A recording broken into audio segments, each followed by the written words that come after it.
এই প্রেমে না পড়ে কোনো উপায় নেই, কিন্তু একটা সমস্যা হয়েছে জানো। কণ্ঠে উৎকণ্ঠা এনে মমতাজ বলল, আবার কি সমস্যা হলো? ভিসা তো মাত্র ওই 6 মাস। নমস্কার, আমি আজকে আবার এসে গেলাম দেবাশিস মিত্র আরেকটি নতুন গল্প নিয়ে। তবে আজকের গল্পটি হেসুবাবুর গল্প নয়, আরেকটি মজার গল্প। আর শুধুমাত্র হেসুবাবু কেন, আমি চাইবো আপনারা আমার লেখা অন্যান্য মজার গল্পগুলিও শুনতে থাকুন আমাদের এই চ্যানেলে। আজকে যে গল্পটি শোনাবো সেটা হচ্ছে শাহজাহান ও মমতাজ করচা। সমস্ত জগৎ সংসার তোমার আর আমার প্রেমের কথা জানে ওই তাজমহলের জন্য, কিন্তু বাকি কথাগুলো বলতে গিয়ে মমতাজকে বলতে গিয়ে বিষম খেলেন শাহজাহান। দেখেছো ফুচকা খেতে খেতে কখনো কথা বলতে নেই, এক্ষুনি গলায় ওই তেঁতুল জলে ভেজা ফুচকা আটকে ছবি হয়ে যাবে।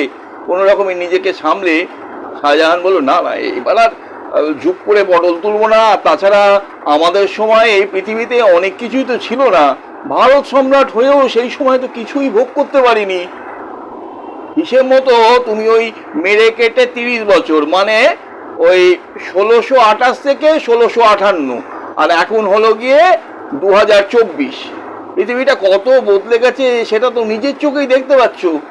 সত্যি মহান আল্লাহ আমাদের খোয়াইশ কৃপা করে মঞ্জুর করলেন বলেই তো আবার ওই আসমানের বেহেশ থেকে পৃথিবীর বুকে নামতে পারলাম। ঘটনাচক্রে আজ আমাদের বিবাহ বার্ষিকী। তবে আমি কিন্তু আগ্রায় আর যাচ্ছি না, বরং ওই IPL ক্রিকেটে ক্যালকাটা নাইট রাইডার্সে খেলা দেখে তারপর একদম বেহেশতে যাব। মমতাজ বলল, আমার শাসনকালেও এখানে খুব একটা আসিনি জানো। এই শহরটা কিন্তু বেশ করেছে প্রেম করবার জন্য। Eco park, Rabindra Sadan, Eden, millennium park. আহা, আমি হলাম প্রেমের সম্রাট। আমার রাজত্বকাল হলে নানা প্রেমের প্রকল্প শুরু করে দিতাম জানো। তাতে কি হতো শুনি? আরে বাবা, মানুষ যত প্রেমে মজে থাকবে তত অশান্তি আর বিদ্রোহ কম হবে। প্রেমের প্রকল্প করে রাখলে হতচ্ছাড়া ওই অরঙ্গজেবের সাম্রাজ্য চালাতে কোনো সমস্যা হতো না। এটা কিন্তু ঠিক বলেছ। সেকালের ওই সেকেলে ব্যাপার এখন একেবারে ধুয়ে মিচিয়ে সাফ হয়ে গেছে। আচ্ছা, তুমি আমাকে বিবাহবার্ষিকীতে কিছু দেবে না? কি দেবো বলো তো? এখন তো আমি ভারত সম্রাট নই, দেশ থেকে নেমে আসা ফেকলু পাবলিক। এখন তো তখন শুধু বিবাহবার্ষিকী কেন, প্রতি সপ্তাহে আমার মমতাজকে হিরে মণি মাণিক্যে ভরিয়ে রাখতাম। যা বাবা, আমি কি তোমার কাছে হিরে মণি মাণিক্য চেয়েছি?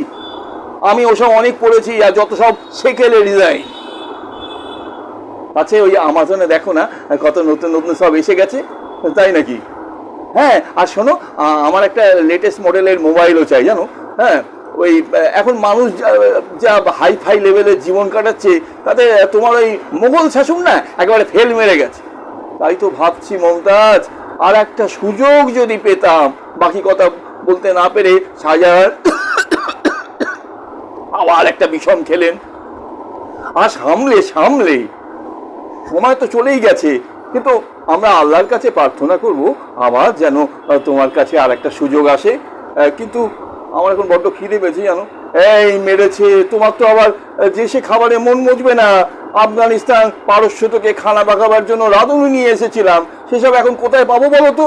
নো টেনশন সাজু, এই যন্ত্রটা হাতের কাছে থাকলে জগতের ভালো ভালো খাবার তোমার কাছে এসে পড়বে। মোবাইলটা দেখিয়ে বললো। তাই নাকি? ছানাওয়ালা চোখে শাহজাহান বলে, হ্যাঁ, এই যেমন ধরো পিৎজা, বার্গার, কড়ি বর্গা, সেটা আবার খাবার নাকি? আরে দূর বাবা, কড়ি বর্গা নয়, পিৎজা বার্গার অ্যাপটা ডাউনলোড করে বিছানায় বসে অর্ডার করো, ব্যাস কম্ম ফতে। আচ্ছা মমতাজ, মানে আমার প্রাণের মমু সোনা, তুমি এসব শিখলে কি করে? আরে বাবা, এখানে এসে একটা শর্ট টার্মের কোর্স করে নিয়েছি, পাবলিশ করেছো। কিন্তু আমিও এই মডার্ন ওয়ার্ল্ডের প্রেমে পড়ে গেছি জানো। সে কি গো, তোমার সামনে স্বয়ং মমতাজ মানে তোমার হার্টথ্রব দাঁড়িয়ে আছে, আর তুমি মডার্ন ওয়ার্ল্ডের প্রেমে পড়ছো? কোনো উপায় নেই গো, এই প্রেমে না পড়ে কোনো উপায় নেই। কিন্তু একটা সমস্যা হয়েছে জানো। কণ্ঠে উৎকণ্ঠা এনে মমতাজ বলল, আবার কি সমস্যা হলো? ভিসা তো মাত্র ওই 6 মাসের। ও নিয়ে অত টেনশন করো না তো, 6 মাস আগে কাটুক, তারপর ইনফ্লুয়েন্স কাটিয়ে একটা ব্যবস্থা করা যাবে। শাহজাহান আবার ফুচকাতে মনোনিবেশ করেছেন, আর মমতাজ মোবাইলের অর্ডার করতে ব্যস্ত। 2টো করে পিৎজা আর বার্গার আর 4টে করে রাজভোগ। হ্যাঁ, ওই নবীনচন্দ্র দাসের আর দেশপ্রিয় মিহিদানা। আরে বাবা দূর বাবা বলছি। আরো অনেক কথা বলতে থাকে মমতাজ, আর শাহজাহানের হাত ধরে এগিয়ে চলে মমতাজ। পূর্ণিমার মোম জোছনায় কলকাতার রাজপথ ভেসে যাচ্ছে, পাশাপাশি হাঁটছে শাহজাহান আর মমতাজ। হয়তো নতুন করে যাচ্ছে তাদের সেই অতীতের অমর প্রেম, যা শুধু প্রেমের লাবণ্যই ছড়িয়ে গেছে। তাই যেন বলতে ইচ্ছে করছে, আমরা আছি, আমরা ছিলাম, আর আমরা চিরদিন থাকবো। আজকের মতো শেষ করলাম। যদি ভালো লাগে তাহলে আপনারা আমার চ্যানেলটা সাবস্ক্রাইব করবেন, আর প্রিয়জনকে শেয়ার করে দেবেন।